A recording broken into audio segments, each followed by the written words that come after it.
My name is Dr. G. Welcome to That's Unusual, my podcast uncovering the unusual stories behind the world's most interesting people. On this show, we celebrate what makes us different and how we convert those differences into unexpected opportunities.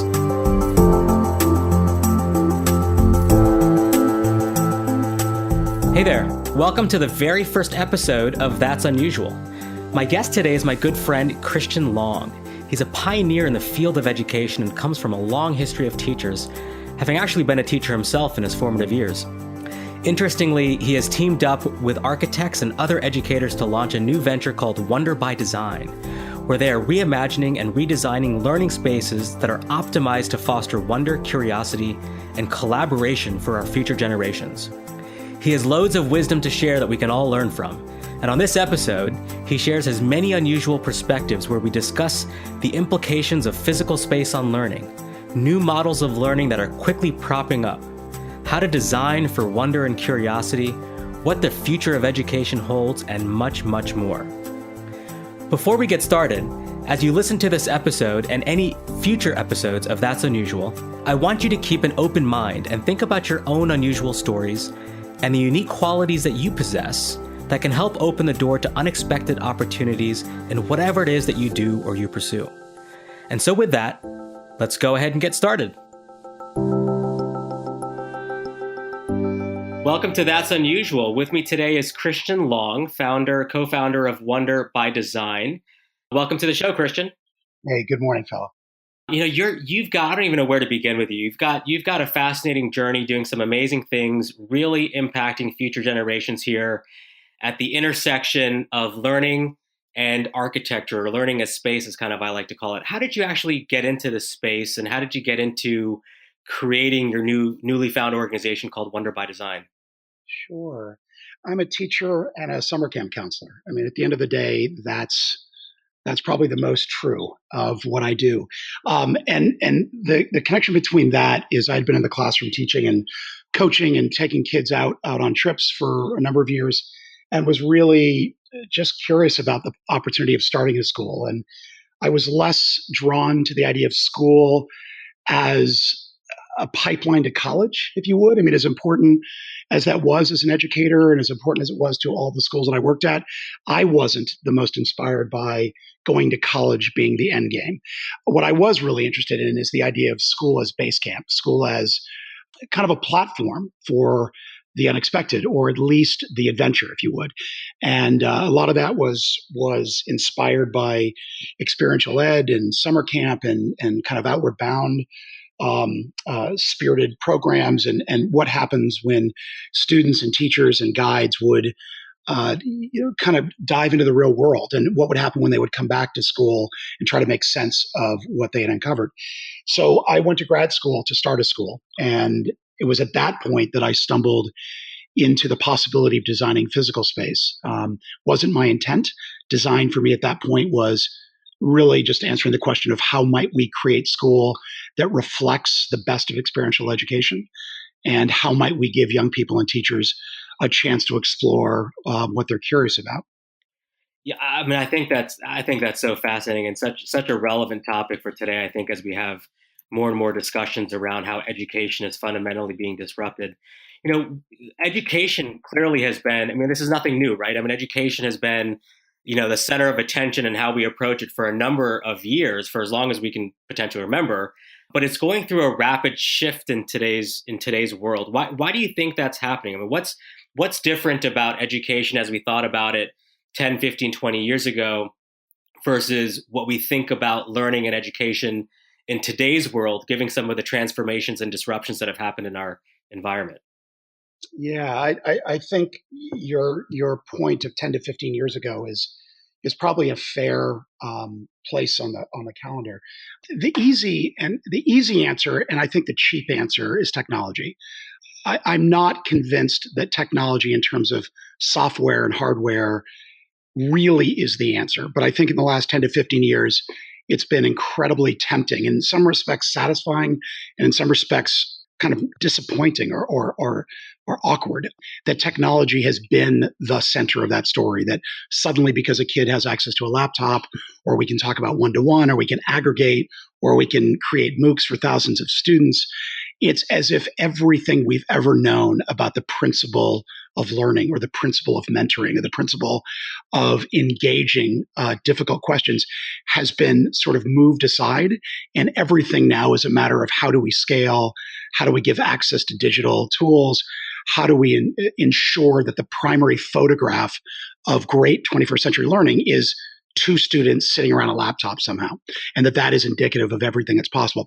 I think that's been the starting point. I would like to think that 5, 10, 15 years from now, the physical box called computer or tablet or whatever that might be will literally be invisible, and we will stop talking about the tool being the orientation of how students learn and what it means to go to school and what it means to educate and what the physical space of a school might be. So that is kind of a part one, and I'll just hit pause on that.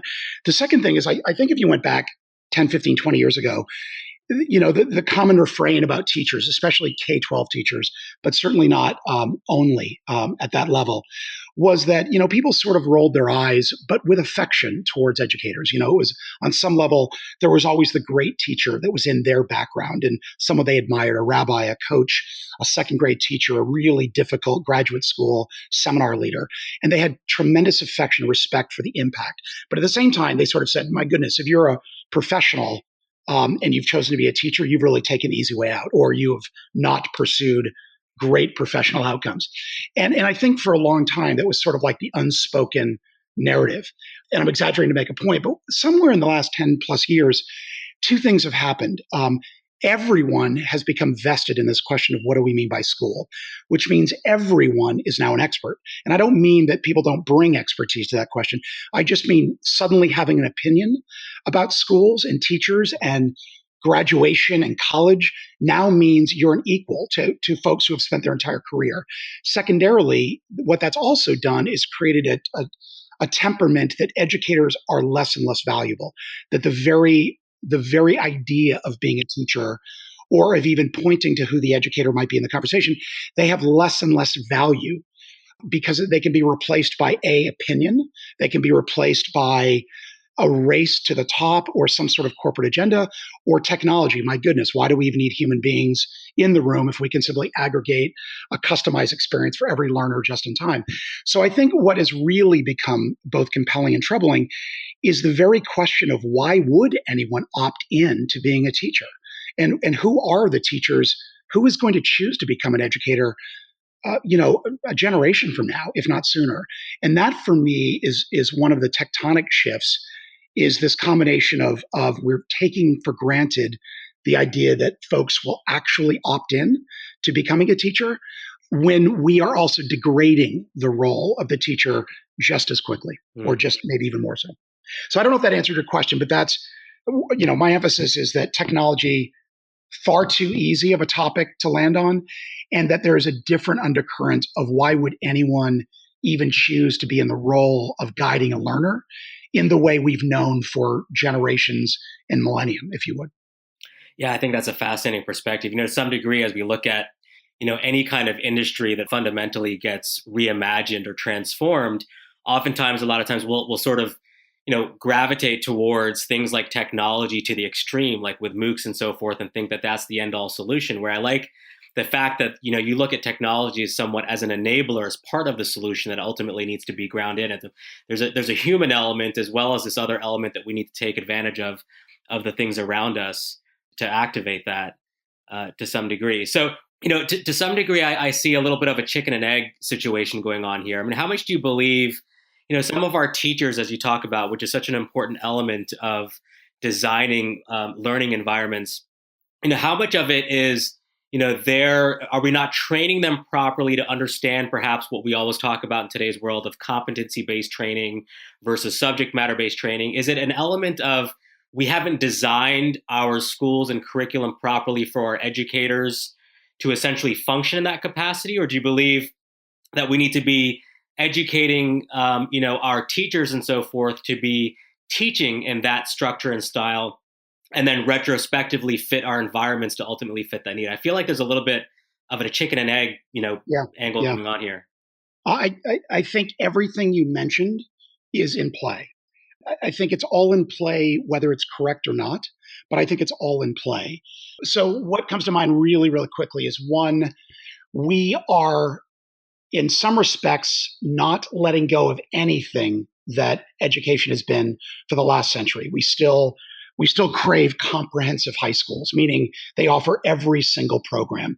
We still believe that every student should be good at everything rather than specializing or following a passion. We still believe that the physical structure of school, an agrarian calendar, roughly 8 to 3 o'clock in the afternoon, 5 days a week, based on an expert at the front of the room, even if there is a team of teachers teaming up, there's still a lot of the artifacts and kind of psychological domains are in play, the structures.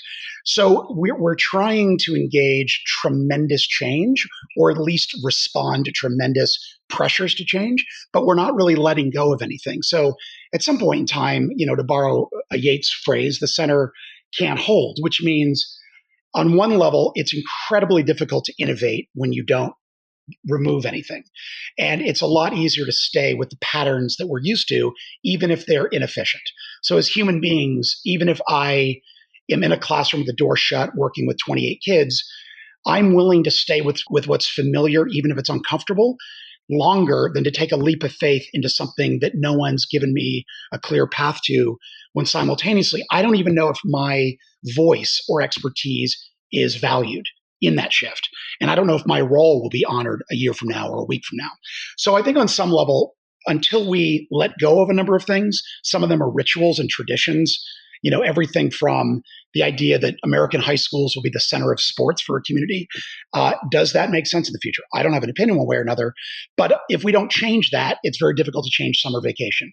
If we don't change that, it's very difficult to imagine 24/7 education. If we don't change that, then we're talking about a more generic or average based education. Everybody receives roughly the same, when in a day and age we can radically customize. So I think if we don't uproot some of the deeply held rituals, traditions, and sort of benchmarks of what it means to quote unquote go to school, we can't truly innovate. We're just nuances around the edges. On the other hand, if we radically change, but we do it in a more commercialized, business, corporate, kind of engineering based way, we also risk losing really fundamental realities, such as the relationship between a young person and her teacher, the relationship between a family who has no other advocates in the community and some member of a school who, outside of the algorithm or outside of the data set, says, I'm going to keep an eye on this family. We lose the potential of the community itself in order to dramatically increase the ability for data and scale to make impact. So I think on some level we're undergoing an uncertain change without knowing what we're moving towards and what we're letting go of.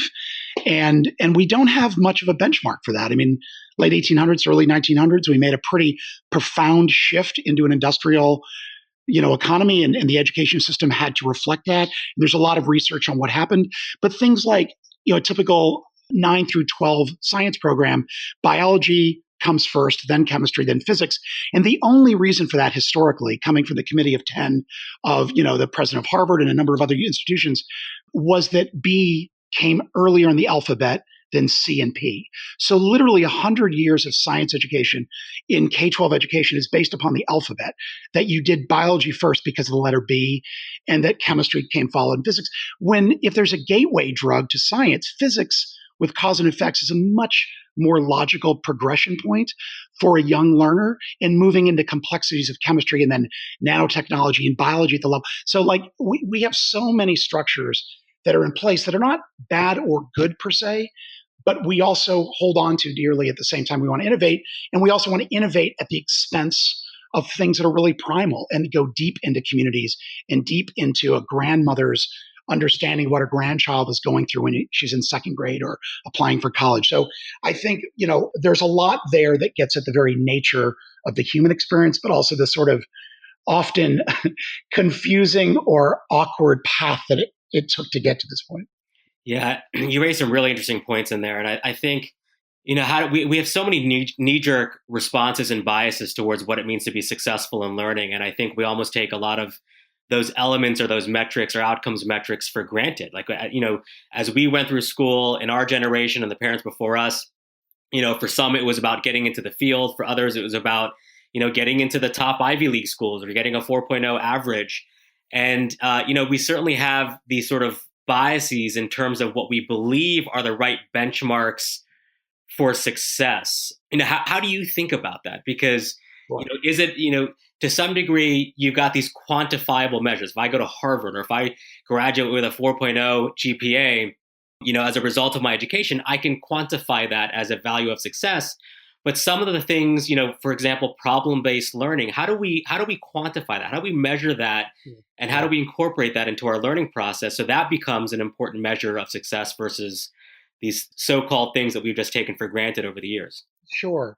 So, I'm not a statistician. I'm not a mathematician. And for me, statistics and data I have to admit that I use them loosely.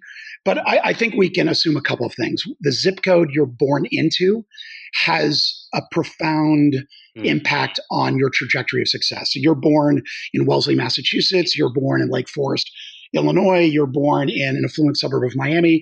You've got a bit of a rocket ship under you the moment you're born. If you are raised in a family that reads regularly, there's a much higher correlation that you will be literate at a younger age, and most likely reading will be part of your fabric. So I think we can, before we even bring the word school in, we can admit, without knowing the answer, that a significant proportion of our American population, let alone globally, but we'll just start with America, are already dramatically behind because of simply where they were born, and therefore the sort of toolkit that's around them, or just the atmosphere and the resources around them. So if we just assume that, and then we assume that, of course, in anything you do in life, the stronger start, the stronger set of resources, the stronger set of support, you're exponentially more likely to go faster, further, and further faster. So if we just take that as a basic premise, I can't map that on a graph, but I'll put my own children's destiny on that line and say they got a lot of gifts early without earning any of them. If we start with that, and then we talk about things like getting into Harvard and whatnot, yes, I mean, shit, if you are surrounded by titans, or you're surrounded by people with option sets, you're surrounded by agility, you're surrounded by networks, you can have a really bad series of days and a long set of setbacks and still recover because your network is a remarkable safety net and springboard. So I think, if you go to Harvard,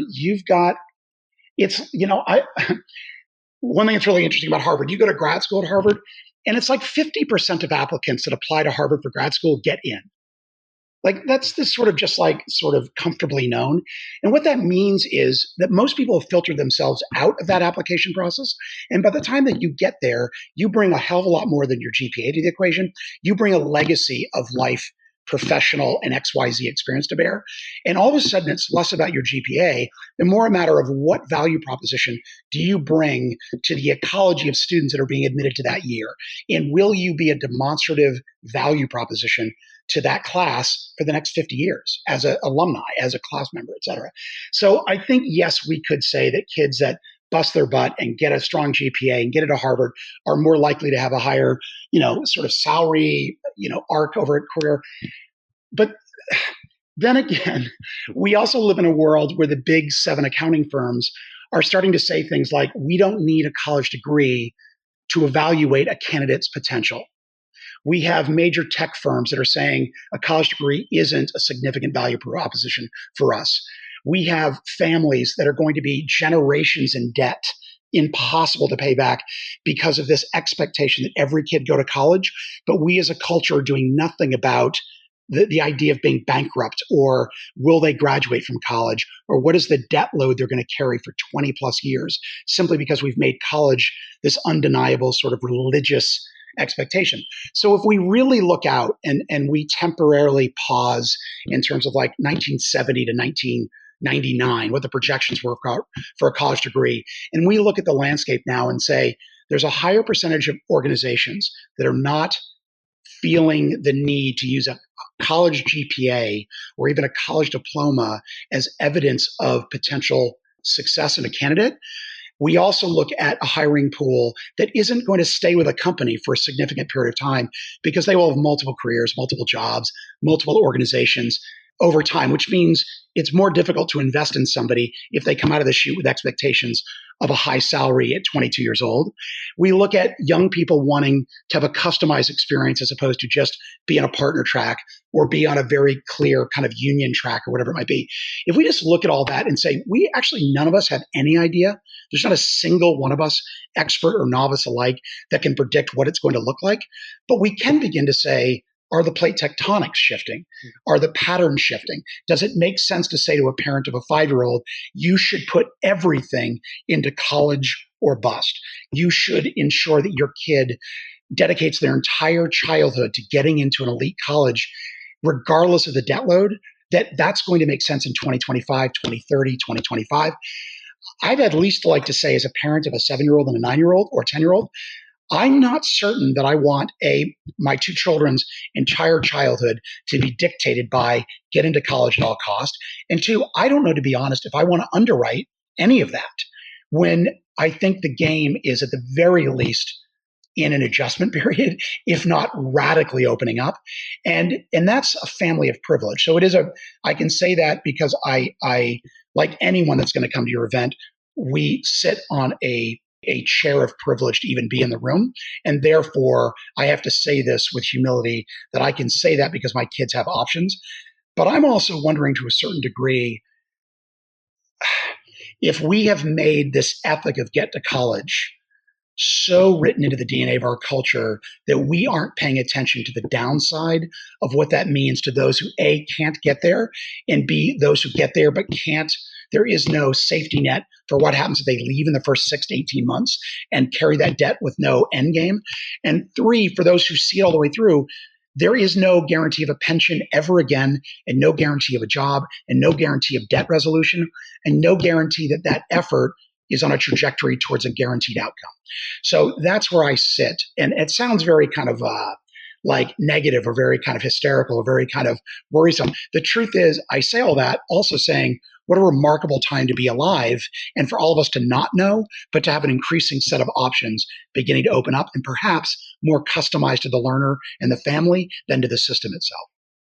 Yeah, I don't see it as negative at all. In fact, what I see as a result of you talking about it is it's very complex. It's very complicated. And there's no universal one-size-fits-all approach, especially as you bring it down to the individual zip codes and how individuality and customization is really going to matter. I feel like to some degree there's this critical mass movement that's happening around education, from the talks of, Ken Robinson over at TED talking about, needing to inject more creativity and rethink our educational system and how it's backward, and Sal Khan with Khan Academy talking about, flipping the classroom models.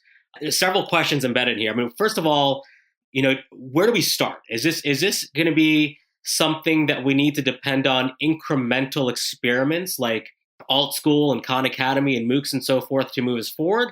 Or do you think, given the fact that education sector is so entrenched in traditions, rituals, things that we are very fearful of alienating ourselves from, or are we going to require radical transformation here? I mean, where do we start in this whole process? I mean, where does Wonder by Design, see the greatest amount of impact that they can make, and where does it go from there? I'll take the first part of that first. I'm going to consider whether I have an answer to that second part about our team. I think every one of those experiments and initiatives and models are worth paying attention to. I mean, on some level, some of it's just business. It's just a matter of a new, more efficient business model. And maybe it uses some 21st century business rhetoric or educational language. Some of it is really profound, but it's been going on for 100 years and it's just been reskinned, and it's using different tools, but it's fundamental to things going on in the 1940s, 1920s, 1880s, that has been part of the sort of benchmark programs of education. There are things that are connecting people in ways that were never possible because of geography and access. So, I mean, all of those are appropriate. In terms of what are the things to pay attention to, I'd like to think that we are going to experience a pattern forming sooner than later, where it's easier to say to a young person, what are you curious about? And then to place resources around that student's curiosity. And I don't use the word passion. I think it's so tempting for people of privilege to say to a young person, what's your passion? Mm-hmm. And it sounds so good if you're a parent of a beautiful little snowflake to want to know what their passion is. But the real truth is most adults couldn't nail that question 40 years into their life. The other hand, I think just about anyone is capable of being curious about something. The difference is, do the people around them and the systems around them and the experience around them actually recognize and honor that curiosity and then place resources just in time to foster and seed that soil. So I'd like to think we're moving into a time, whether it's an alt school, it's project-based learning, it's one-to-one, it's 20,000 students in a college MOOC, it's a TED Talk brought to life, it's a bunch of kids out in the woods of Vermont, trying to build shelter, like whatever it is, kids in a school bus that's been retrofitted to look like they're on Mars because all the windows have been digitally impressed. And as the bus moves, the GPS maps to a real location on Mars, and kids in inner city Detroit or LA are actually on Mars, even though they're just in a yellow school bus. Like, I'd like to think regardless that it all comes down to a simple premise. What are you curious about? And how do we bring systems and resources to bear? I think if we could do that, even on an awkward duct tape version, we would uncover a lot. And we may not have a straight line to anything, but I think we could also reskin that really quickly when it comes to applying to college or applying for a job or applying to a voc tech experience or trying to figure out what a tutor does with that or how a bunch of teachers. So that would be one. It's a little bit esoteric and a little bit common sense. The second is, I think we have to stop thinking of the student as a team of one. And I think we have to start thinking about the fact that almost nothing in this world worth doing is going to happen as a solo venture. Like, it's incredibly difficult to solve anything worth solving on your own. The genius model is sort of tiresome and not really true anywhere. And we're moving into a day and age where the amount of complexity in any domain is so deep that no individual can be an expert at her field or his field, truly be an expert in real time.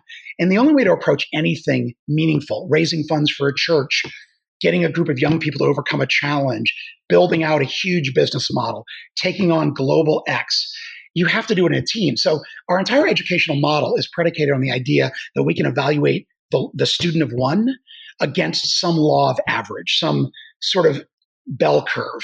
And I think if we shifted from the student of one to how the team approaches and what a student brings to that team, and once you're on the team, you claim all of the skills of that team and all the Achilles heel of that team.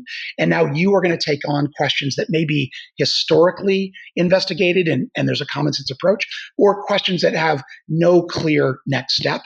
But I think if we shift to A, what are you curious about and how do we support that? B, you and your team will respond to X, whether we can name X clearly or not. I think those are to be two important steps.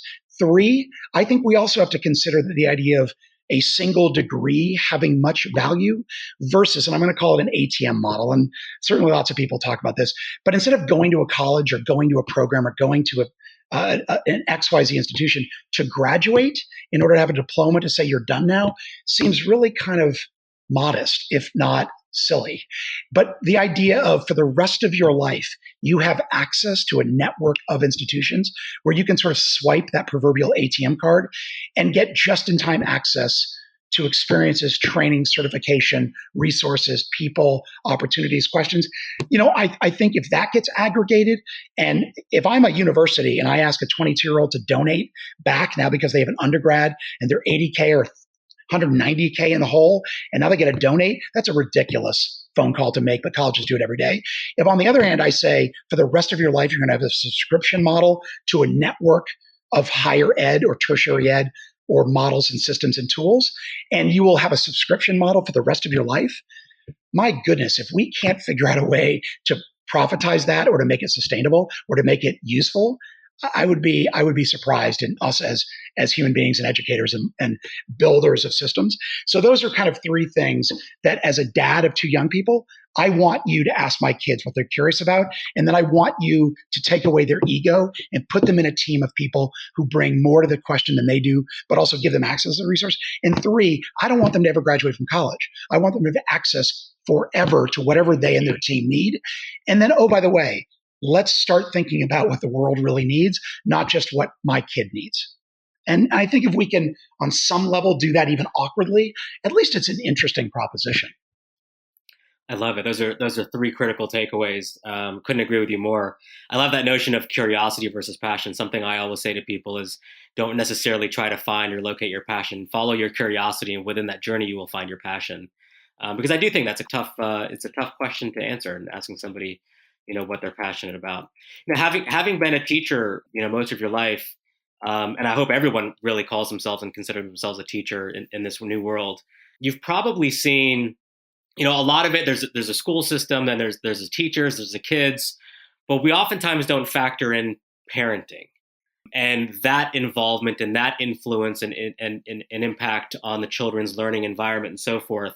And of course, we hear a lot of buzz terms around, today's parenting being a lot more, helicoptering, whereas when I grew up, we didn't have these technologies and tracking abilities. It was just go out the door in the morning, come back in the evening, don't hurt yourself, don't do anything bad, and everything was good. Nowadays, we're much more on top of our kids' schedules.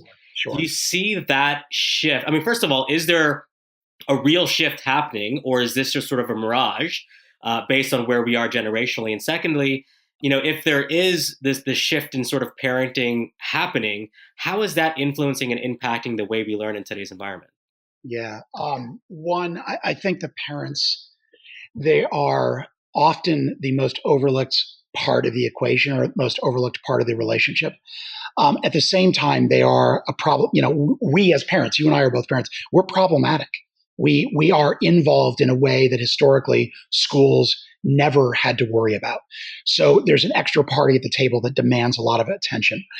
So I'll take the first part. There's a wonderful school in Dorchester, an urban neighborhood in Boston, a neighborhood that was decimated in the 70s with busing and riots and really just terrible issues of race conflict and urban education and all kinds of things. And it's a community that has been slowly coming back. And there's an amazing school there embedded inside a healthcare facility called Codman Healthcare, or Hodman Health, or Hodman, I can't remember. Codman Academy is the school. And one of the very first things the school did when it opened in the last 15 years is it immediately subscribed every family to the Boston Globe, meaning it delivered a newspaper every day to every family's home with a simple premise that if families don't have access to reading, it's very difficult for them to support their students. So they actually invested in the parents, not in a direct way, but more of an oblique manner. They also trained all the families who were willing in terms of using a computer. And if they completed the computer course, they were given a free computer at home. So what I love about that is that the school realized in a neighborhood where 20 to 40% of the typical high school kids were graduating at the major high school down the street, that if they were going to change anything, those families had to be seen as deeply important and had to be invested in and couldn't be taken for granted and couldn't be sort of dismissed as not capable. But they also had to do something for the families so that the families over time could little by little be part of that fabric of what the students were also undergoing. So I've always loved that as how can a school bring the families in a way that honors them and deepens like an oblique manner or a more of a kind of deep soil level, as opposed to like, let's do a parent teacher night and teach the parents how to use the website, like these kinds of things. On the other hand, families, I think there's something that families are responsible for. So I'll mention that first, that they are unfortunately reacting to inappropriately. If you go back a generation or four, there were dozens of institutions in any community that supported the growth of a young person, therefore supported the structure of a family. Churches, Main Street, the local farmers, the Rotary Club, the Little League, the school, the blah, blah, blah, the community, the Elks Club. Right now, the vast majority of those, for any number of reasons, communities are disintegrating, families are too busy, people are overwhelmed by data and info and organizations. The school is sort of the last man standing, meaning the school and the experience of a kid going to school is receiving all of the energy that dozens of organizations, from Boy Scouts to a synagogue, would have received in a previous generation. Meaning a parent didn't need to rely on the school to accomplish everything for the growth of that child. There were grandparents that weren't related to that child who would make a phone call saying, I just saw Monique or Jonathan do XYZ, just want to let you know. Now those phone calls aren't being made, right? And so the school is the default setting for all of that energy, good, bad, and confusing, which means when a family is uncomfortable or at odds or confused or excited or passionate about what's going to happen with that kid next, the school gets a tsunami effect. Even if the parents just think they're doing the common sense thing, they're getting on the Facebook page, they're logging into the PTO site, they're asking a teacher, they're now texting and calling and emailing the teacher at 10 o'clock at night. And it's all proactive and lovely. And it's a consumer model and it's saying that your voice matters. But my goodness, there is no other receiver of that energy than that fourth grade teacher or that principal or that superintendent. And then on top of it, school boards have become unbelievably politicized. Like they are becoming the entry point for all major activist movements in modern day politics. Like you want to get into state legislator, you want to put church into schools, you want to get rid of textbooks, you start with the school board to make your move into other politics. And it's becoming this incredibly compelling, interesting place that's becoming the proxy for everything else. Now, I'm not saying that's what the average people talk about, but the more I look at small communities, large cities, it's like the school is becoming the receiving ground for everything at the very same time that everybody doesn't think the school or the educators can do their job. And that's interesting at the very least. I don't know what to do with it. So that's that. As far as the last part of the question, what Wonder does, as short as I can possibly say it, is our goal is to never change a school or a system of schools, meaning we're not trying to tell them to be something in the future that they're not now. It's very tempting to come in and say, here's what the future of humanity looks like, the future of technology, future of architecture, future of education. And if you guys don't get there now, you're behind. And unfortunately, there's no way to save you.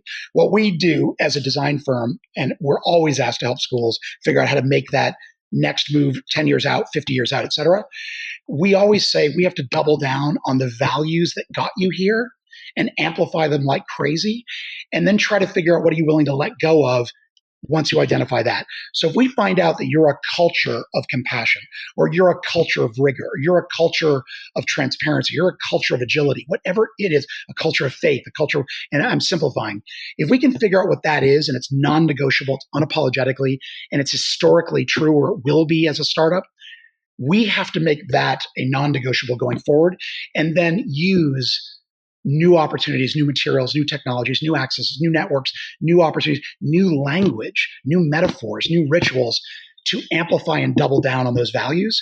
And often what happens is, I think the real problem is we ask teams and systems, organizations, schools, individuals to throw everything away in order to step into the future. And what we don't ask is, what do they care deeply about that's always been true, even if they don't have a name for it? And that's what the design process, if it's truly as empathetic and it's human-centered and more ethnographic rather than engineering-based, we can uncover what's deeply true and then protect it and invest in it.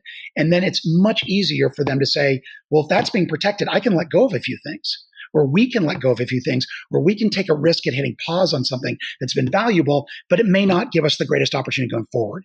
Oh, we can also considering trying new things or deploying assets that we haven't used this way, or being more collaborative in ways we haven't been. So I think in some respects, as a team, our first goal is never to tell somebody what the future looks like, even though we have to act in that way. Our first goal is to figure out what's so true that they don't even have language for it, that's always been there, and then clear a path for that to be even more true going forward.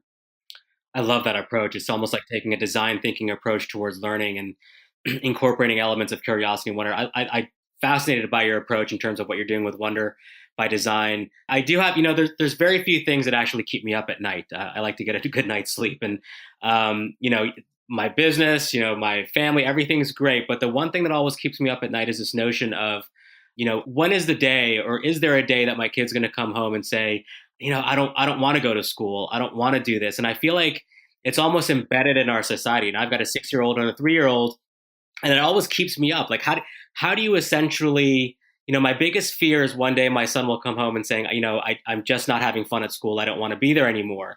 And I feel like that's almost like a normalized response in our society where we have to almost try to convince our kids that school is a good thing and need to go every single day. How do we flip that and turn it around? And what pieces of advice would you give, for example, to say, our kids would come home and say, I cannot wait to go back to school because I learned X, Y, and Z and I get to do this. Sure. Like, are we ever going to see that shift, or do you see that shift, or what can we do to help, sort of foster that? Yeah, and I'll take the as a individual and as a parent that keeps you up at night. I'll take that very seriously. I think let's sort of acknowledge one simple rule, and that is, when in history have kids ever said as a collective mass, all I want to do is go to school? Meaning, at one point in history, in 1913, did the average 9-year-old say, all I want to do is go to school? Now, if they weren't being fed at home, perhaps school was better. If they had an incredible friend or coach or whatever. But I mean, on average, like it's sort of, I don't think the goal is to make school fun. And I don't mean that it shouldn't be powerful and purposeful and engaging and motivating. I just don't, it's kind of like when I taught English, whenever students came in and said, I liked the book, I didn't like the book, I looked at them and said, I'm not certain that ever will matter in our conversation. Whether you like or don't like the book isn't going to move anyone forward. What I'm curious about is, what did you notice in the book? And you can hate something, but be aware. You can adore something and overlook something. So I think on some level, the question is less about, is it fun? I'm not saying you don't want your child to be unhealthy. You don't want them to be bullied. You don't want them to be marginalized. You don't want them to be wayward and have no purpose. But the goal isn't fun. I think ultimately the purpose is to say, what did you notice? What's possible? What was not brought up? Why do you think it's X and not Y? Or maybe it's as simple as simply saying to the child who says, I don't like school, to, instead of solving the problem for that child, or even getting the child to rationalize why they should love school, or even a fellow coworker to love their job or love their marriage, is to simply ask something as simple as, tell me more. Like, what if a parent at the dinner table or in the car, when a kid said, I hated this or I love this, instead of trying to nail the answer, simply said, tell me more. That's great advice. Meaning embodied the spirit of curiosity, and also recognize that young person, that just may be an utterance. It may not need a solution, but it also may be the gateway into a more interesting conversation. So secondarily, I think if we move more and more towards purpose and impact, more and more towards what are you and your partners, colleagues, teammates, friends, competitors, what are you drawn to? What impact are you making? What are you exploring? And we don't try to resolve it. We don't rush to solve the problem, but we allow a longer runway of tell me more, give me some insight. I have a really good idea, but I'm curious about yours more. Man, I don't know. At the very least, it gives us a little bit more ground to tread water in so we can get our footing as a parent or as a leader or as an interested bystander. But at the very least, that young person, whether they're your 3-year-old or it's somebody else's generation of 3-year-old, we have a greater chance of noticing the pattern forming, a greater chance of supporting them, a greater chance of giving them a kick in the ass and saying, it's okay that you don't love it. Stick it out. Get through another couple weeks. As long as you're safe, as long as you're capable, nobody says this is a joyride. At the same time, if it's meaningless or we can't defend its purpose, it's really hard for anyone, young or old, to say, I'm just going to stick it out because you told me to. There are too many other examples in society where people don't stick it out, for better or for worse, because we don't live in a linear world anymore. We don't live in a one option is your next step. So I think on some level, as a dad, the next response is to look them in the eye and say, tell me more. I think that's a great perspective and great tips. Thank you for that. And I think it's also a great segue into sort of the next portion of the interview, which is what I call sort of the rapid fire Madlibs, where I'll ask you, it's just meant to just be spontaneous, free answers, whatever comes top of mind. I'll start off a sentence and you just fill in the blank, whatever comes top of mind. All right. So ready when you are. Ready to go? Let's do it. Let's do it. First question or first comment is, the best piece of advice I ever received was? it's not in advice or bumper sticker form. The hardest thing for me to do that I've seen be powerful is when in doubt, love the person you're with. And what I mean by that is that before you try to place them into a convenient box or scenario in your deal, simply assume there's something powerful for you to deeply be affected by. In other words, to love them first and to figure out what to do second. And I think on some level, it comes down to all of our decisions. We either respond out of fear or love. And most of the time, if we're really smart, well trained, we rationalize our fear in a really good argument. When really, maybe if we simply said, I don't know, but I'm grateful, or I'm affected, or I choose to love you for putting me in this situation. That's very simplistic, but I've watched a couple of really powerful mentors live that out. I'm terrible at it, but I know it constantly when I see it. I think that's great advice. Next one. I am most curious about what my kids will do that I can't control or predict. Yeah, that is fascinating. If I had to write a book about myself, the title of the book would be essentially an autobiography. But what would it be? Lost, period. Just where I belonged, period. Huh. So what do you mean by that? You know, I think a lot of my background was not feeling tethered, was not feeling placed. And so therefore Lost is very directed. It's an autobiography. It would be this kind of series of adventures or missteps where I felt lost or not rooted. And I think Just Where I Belong, or some version on that, is obviously kind of a wink, wink, nudge, nudge, that at some level, that's been the gift, even if it's been really uncomfortable. And so therefore, figuring out how to be rooted in that lostness or uncertainty is the mystery, or is the opportunity. Fascinating. Next question. If you could invite 3 people over for dinner, dead or alive, who would you invite and what would you talk about? My great grandmother, her name was Gertrude, but she went by Dika, and she died 3 years before I was born. She was a renowned artist and friends of some of the most significant artists in America in the 40s, 50s, and 60s. And it was a Vietnam War protester in her 60s and spent time at the UN with fascinating people. But she died 3 years before I was born. And she has been forever this extraordinary human being that I feel related to, but I don't know at all. And I would love to just understand our family, but also that moment in history from the 20s as an art student in Italy to the 60s when she was protesting the Vietnam War and everything in between, and just to try to see America and the world through her eyes. So that would be one.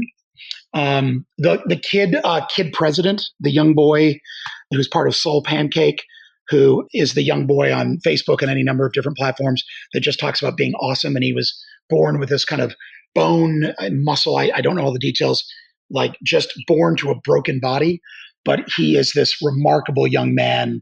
Sort of, he was a 9, 10, 11-year-old when he became known. And he's known as Kid President, meaning he gives advice like the President of the United States to the world to remind you to be awesome. That's your opportunity. So he would be really, really extraordinary. I think the third person would be, I would ask each one of them to bring someone to the table they're interested in. And I would just find a fourth chair or give mine up. Love that. Love it. That would be a fascinating conversation. Okay. Last statement. So of course on this podcast, That's Unusual, we celebrate all of the things that really make us unique and different and individualized. So if you were to finish off this sentence, what would you say? I'm unusual because... I'm unusual because my days are either spent on a farm in Ohio where I'm learning how to be the worst farmer that I've ever met, but little by little falling in love with the idea of not knowing how to do anything but trying. And whether that's fixing a tractor or making a few vegetables grow or pondering getting goats or just giving our children a place to play and tumble and climb trees. So I either spend my days doing that, and my studio is quite literally out in the barn, or I have the incredible privilege of getting on a plane and landing in the middle of some incredible community, helping them think about where they want to go next. And that the question of what does it mean to teach and learn is the driver of that pursuit.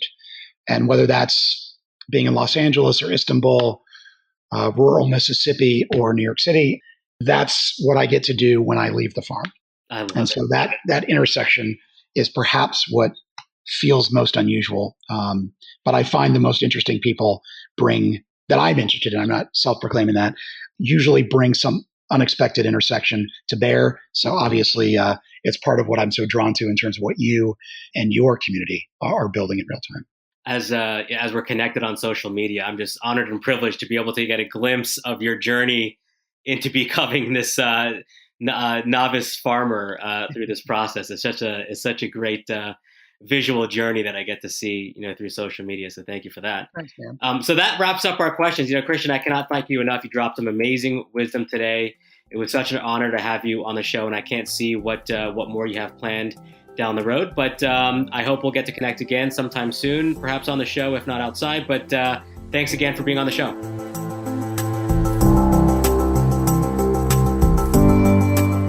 Hi again. It's me, Dr. G. If you are still listening, I'm hoping it's because you enjoyed this podcast. If you would like to hear future episodes, you could really help me out by subscribing to the That's Unusual podcast on iTunes and leaving a review. It goes a long way in helping me get the word out from avid listeners like you.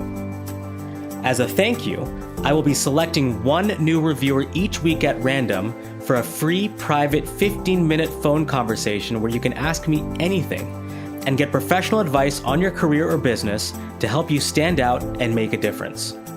Also, if you want to be notified of any future episodes, please visit that'sunusualpodcast.com and sign up to receive updates on new episode releases.